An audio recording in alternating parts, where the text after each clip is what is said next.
Wandering and listing, two killer TOEFL speaking mistakes and how to fix them with examples. Let's go.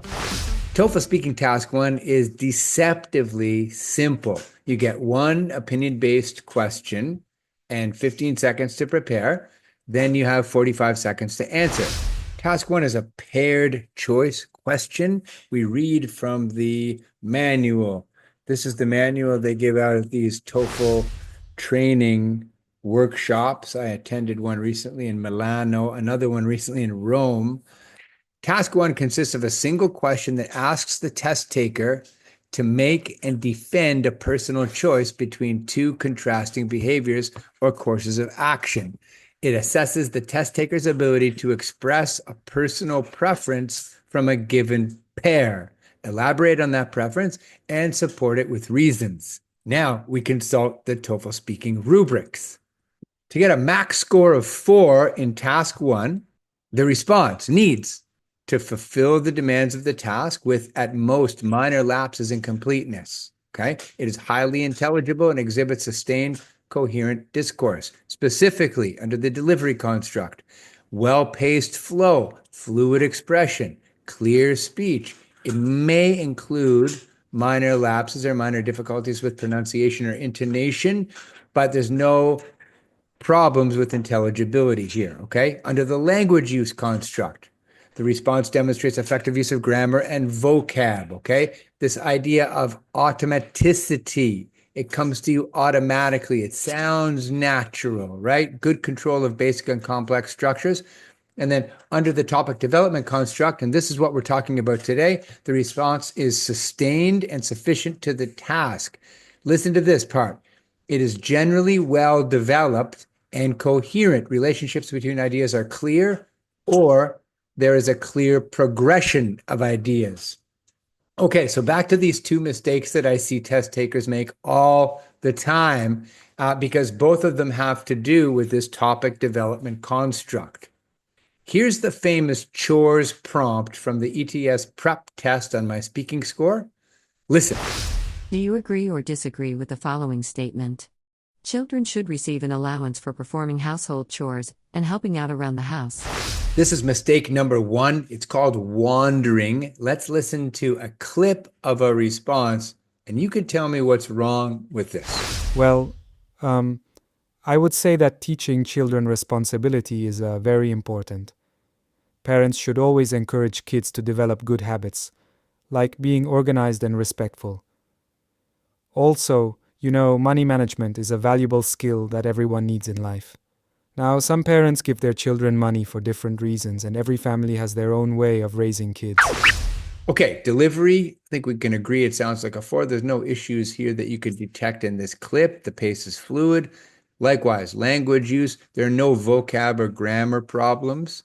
It's the topic development construct where we see a few problems. Number 1, the test taker here never directly answers the question, okay? This is the wandering part. The test taker is talking about parenting and life skills in general instead of focusing on allowances. In fact, the word chores is not even used here, okay? So the test taker is wasting a bunch of time with these broad statements, these philosophical ideas, instead of just giving a strong opinion. To fix this, make sure you state your opinion clearly and then support it. Listen. I agree that children should receive an allowance for doing chores because it increases their financial responsibility. For example, when kids earn money, they learn how to save and spend wisely. Also, as a father myself, I know it decreases their dependence on parents, since now children can buy small things on their own. For instance, much better. It's like, here's my opinion, here's why I believe this way, here's an example of that, right? It's perfect. Ready for mistake number 2? This is called listing. See if you can figure out why. Listen. I definitely think kids should get an allowance. It's fair and helpful, and it's motivating. It teaches discipline and responsibility and budgeting. They learn good habits. It's sort of like a reward system. It's useful. Okay, see the problem here? There's no logical structure. It's just a list of random adjectives and nouns. There's no clear reasoning or development of ideas. There's little explanation of how these points connect to the opinion. We return to the manual and read. For the independent task, in which test takers speak about their own experiences, preferences, or opinions, topic development is characterized by the fullness of the content provided in the response and its overall coherence. At the highest level, responses address the tasks by clearly communicating a point of view and providing well-supported reasons or explanations with some elaboration. Okay, here's the fix. Listen. I believe children should receive an allowance because it increases their motivation to help around the house. Because when kids know they will be rewarded, they take chores more seriously. Also, it decreases arguments between parents and children since kids understand the value of completing tasks without being forced. For instance, so to score highly on TOEFL Task 1, you need a structured, logical response that flows naturally. Here's a tip for you.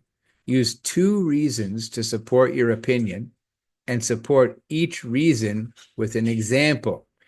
If you haven't seen my video on using this structure, you could find a link to it somewhere around here. It's called the grid for task number 1. So how do you structure your response to task 1 to avoid this wandering problem, to avoid this listing problem? It's simple. You state your opinion, you set up your response, you explain what paying kids, in this case, for chores increases. You give an example, and you explain what paying kids for chores decreases. And then you give another example. You're done. Here's what a nice, well-reasoned, well-developed response sounds like. High scoring, too.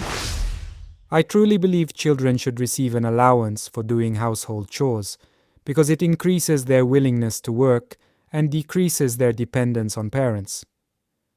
First, giving kids an allowance increases their willingness to help out around the house.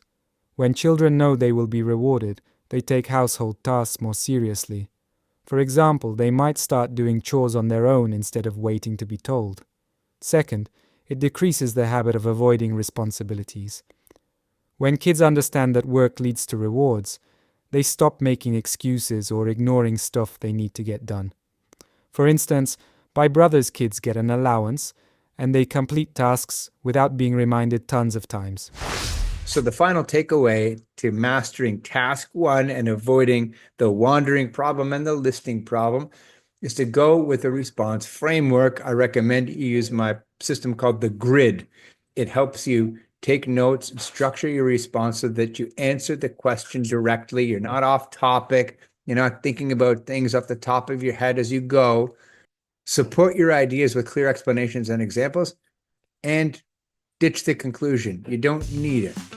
Now it's your turn. Jump into my speaking score, access one of our many free TOEFL speaking tests, and practice structuring your task 1 responses in a logical, well-developed way to avoid wandering and avoid listing.